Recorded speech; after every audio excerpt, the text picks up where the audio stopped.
Before I get started on the video, I'd like to ask you guys to go ahead and hit the bell icon next to the subscribe button and hit the notification checkbox. That way you guys don't miss any future uploads from me and you become part of the notification squad.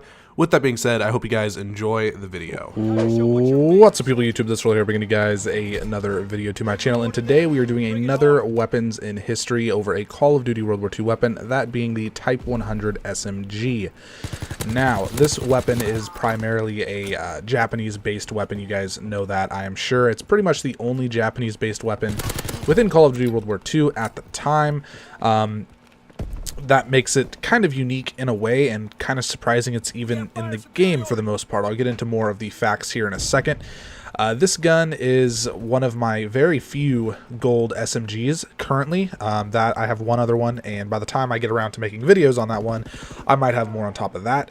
But that is why you're seeing this one as the first SMG. Definitely not my preferred SMG, but worth it none the least. Now, getting into some of the facts, the first thing we have here is it was used mostly in World War II, as you know, primarily by the Japanese, also created for the Japanese, which this is all pretty much standard knowledge and information for anybody who knows too much about World War II. Japan was very late about introducing an SMG into their military in comparison to other countries. The Type 100 was never mass issued to ground soldiers. Usually only officers and NCOs would receive them. Only 24,000 to 27,000 were made. Approximately 1.75 million Thompson variants, 1.1 million MP40 variants, and a whopping 6 million PPSH variants were made throughout the course of the war in comparison. So you can see just how small of a number that is in comparison to other militaries' production of SMGs, which is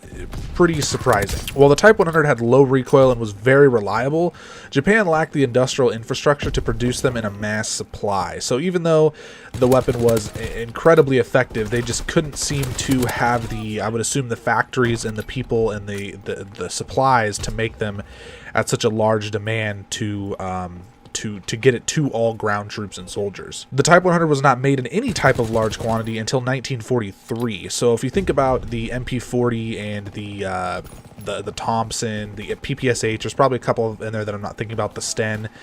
Those weapons were made in much larger quantities and much earlier on in the war. So Japan, for the most part, with the exception of I think some LMGs, maybe a rifle, they were pretty much exclusively using single-shot semi-automatic rifles, things along those lines, in comparison to the Americans using PPSHs or Thompsons. I think primarily they used Thompsons, or grease guns. So there was definitely, that was definitely a factor in the war. It is believed that the lack of production of the Type 100 changed the way the war played out. It's believed that because the Type 100 was not such a mass-produced weapon like the other SMGs in the war were, it strongly changed the outcome of the war. There could have been a very high chance that if the Japanese would have had a reliable mass-produced SMG like the Type 100 at their disposal, the American death rate would have been much higher. The battles won could have been completely and drastically changed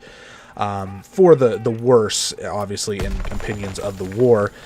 Because of that, it definitely changed the way the war played out. Anyways, guys, that's all I have for this video. It was very, very short. I knew it wasn't going to be very long. I hope you guys enjoyed it. If you guys have any weapons that you would like to see, specifically assault rifles or sniper rifles or SMGs, go ahead and leave it down in the comment section below. Anyways, guys, deuces.